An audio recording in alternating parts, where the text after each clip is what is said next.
Battle of the Hyères Islands. The Battle of the Hyères Islands was a naval engagement fought by a combined British and Neapolitan fleet and the French Mediterranean Fleet on July 13, 1795 during the French Revolutionary Wars. Since the start of the war in 1793, the French fleet had suffered a series of damaging defeats and was restricted to limited operations off the French Mediterranean coast in the face of a determined Allied blockade. The French fleet, commanded by Pierre Martin, had sought to test the blockade during 1795, and in March had been caught by the British, under William Hotham, in the Gulf of Genoa. At the ensuing Battle of Genoa, 2 French ships were captured before Martin was able to retreat to a safe anchorage. During the spring, Martin and Hotham both received reinforcements from their respective Atlantic fleets, the British admiral sailing off Minorca while Martin was forced to put down a mutiny among his sailors. By June, Hotham had returned to the Ligurian Sea, anchored in San Fiorenzo Bay, when the French fleet sailed once more. In early July, Martin's fleet was discovered off Cap Corse by a British flying squadron under Captain Horatio Nelson and, with some delay, Hotham set off in pursuit. Martin retreated towards the safe anchorage of the Isles de Hyères, but on July 13 his straggling ships were caught by the British vanguard. In a short battle, the British cut off the rearmost ship Alcide and forced it to surrender. Alcide had caught fire during the action and blew up shortly afterwards with heavy loss of life.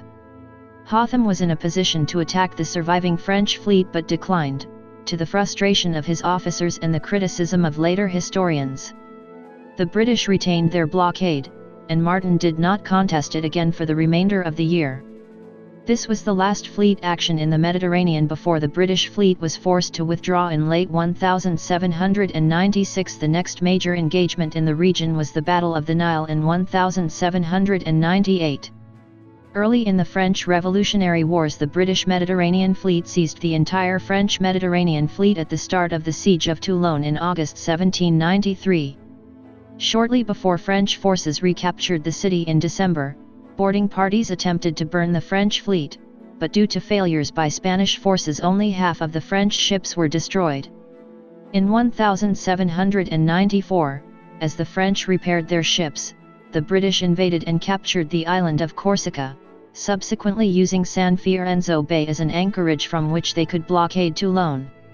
Although the French fleet, under the command of Contre-Amiral Pierre Martin, made a brief sally from port in June 1794, it was not until March 1795 that it had the strength necessary for a large-scale cruise. Sailing from Toulon on March 3, the fleet encountered and captured the British ship HMS Berwick off Cap Corse, but was then pursued by a joint British-Neapolitan fleet in the Gulf of Genoa. Retreating towards Toulon, the French were unable to evade the British fleet, under Vice Admiral William Hotham, and on March 13 at the Battle of Genoa the rearmost ship was cut off and badly damaged. The following day this ship, the Caira, and its companion Censeur, were forced to surrender as Martin and the remainder of his ships escaped to the west. Hotham sailed to an anchorage off La Spezia, where one ship was wrecked, before returning to San Fiorenzo for refit. In April he took the fleet to Leghorn, where he learned of his promotion to Admiral of the Blue, and he then sailed on an extended cruise to Cape Mola off Mahon on Minorca. There he met on June 14 with a large reinforcement sent from Britain, comprising 9 ships of the line under Rear Admiral Robert Mann. Hotham was concerned that in his absence the French fleet might have sailed once more, and sent a small frigate squadron under Captain George Henry Torrey back into the Ligurian Sea to search for Martin. This squadron instead encountered a squadron of French frigates on the same mission, and in the ensuing action of June 24, 1795 the French frigate Minerva was captured. The French had been unable to sail for most of the spring. Martin was initially preoccupied with gathering his ships and conducting repairs in his anchorage at the Isles de Hyères off the French coast.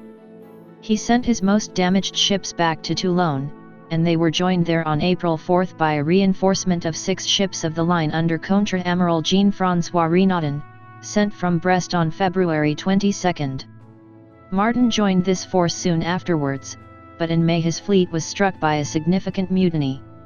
The sailors of Martin's fleet, although not of Renaudin's recently arrived squadron, refused further service, and it was only the efforts of Representant and Mission Joseph Nia which persuaded the rebellious seamen to return to duty, Nia making them promise to wash their crime in the blood of the enemies of the Republic. At Nia's urging, Martin took his fleet to sea once more on June 7, his force comprising 17 ships of the line and 6 frigates. Hotham remained off Minorca until June 24, before sailing up the eastern coast of Corsica and Sardinia, arriving at San Fiorenzo on June 29. En route messages sent by Tory on the cutter Fox reached Hotham, warning that prisoners taken from Minerva reported that Martin was at sea. Hotham decided that the French were on a sailing exercise rather than an offensive operation and decided not to intervene, ordering his ships to refit and resupply. He did not post guard frigates or send scouts in search of Martin's force. On July 4, Hotham detached a small squadron led by Captain Horatio Nelson in HMS Agamemnon, with the frigate HMS Meleager and the smaller ships HMS Ariadne, HMS Moselle, and HMS Mutin. Nelson's orders were to liaise with Austrian General Joseph Nicolaus de Vince for operations against French Army of Italy positions in northwestern Italy, as well as patrol off Genoa and then to pass along the French coast to the west. At 1600 hours on 7 July off Cape del Mel, Nelson's force discovered the French fleet. Martin had visited Genoa, where Ferdinand III, the Grand Duke of Tuscany, had recently signed peace terms with France, and then sent Mercure and Gourier back to Toulon. On sighting Nelson, Martin recognized the small size of the British force and led his fleet in pursuit, Nelson retreating towards San Fiorenzo with Moselle trailing behind the rest of the squadron. At 7:20 the following morning, Agamemnon began firing signal guns in the hope of alerting Hotham to the presence of the French, and at 9:30 the leading French ships saw the British fleet at anchor. Although the British were unprepared and vulnerable to attack, Martin immediately ordered his fleet to turn away to the west, towards Toulon. The winds were blowing from the west and both Martin and Hotham were hampered. The British fleet was in a state of unreadiness, and it was not until 2100 hours that Hotham was able to lead 23 ships of the line, including Agamemnon and 2 allied Neapolitan ships, out of the bay in pursuit of the French, who had used the delay to escape to the north.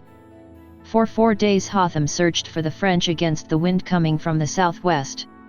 Late on July 12, approximately 24 nautical miles east of Isle du Levant, the small frigate HMS Cyclops learned from passing vessels that the French had recently passed by to the south. Hotham gave the signal to prepare for battle and led his fleet to the southwest in the expectation of meeting the French. During the night a gale from the northwest caused damage to the sails of a number of ships, but at dawn on July 13 the French were seen just 5 nautical miles to leeward, scattered widely. At 3:45 Hotham gave orders to form his ships up and sailed to larboard in an effort to cut the French off from land.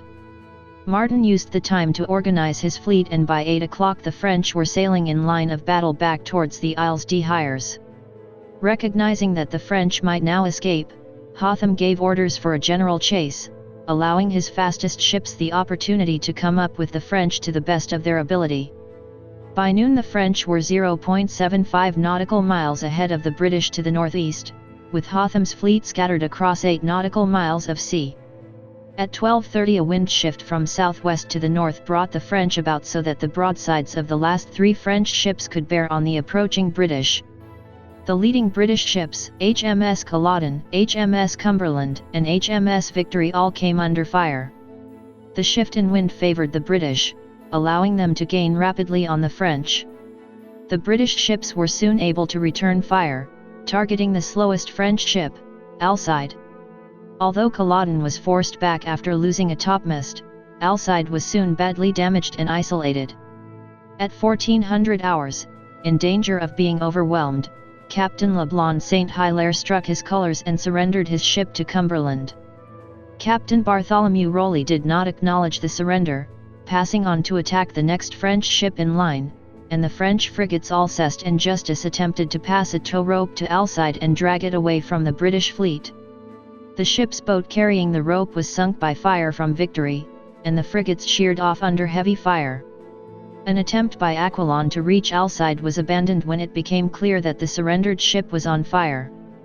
By 1442 more British ships, including Agamemnon, HMS Blenheim, HMS Captain, and HMS Defence were now within long range and trading fire with the rearmost French ships Généraux, Berwick, Tyrannicide and Aquilon, with which Cumberland was now heavily engaged.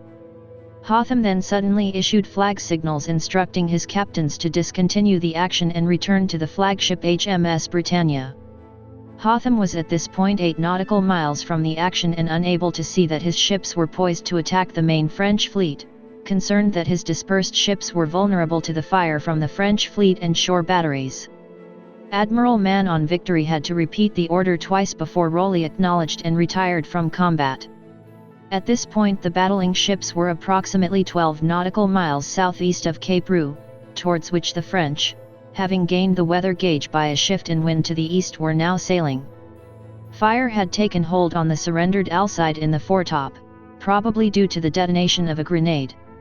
By 1415 it had spread out of control, sweeping the ship from end to end.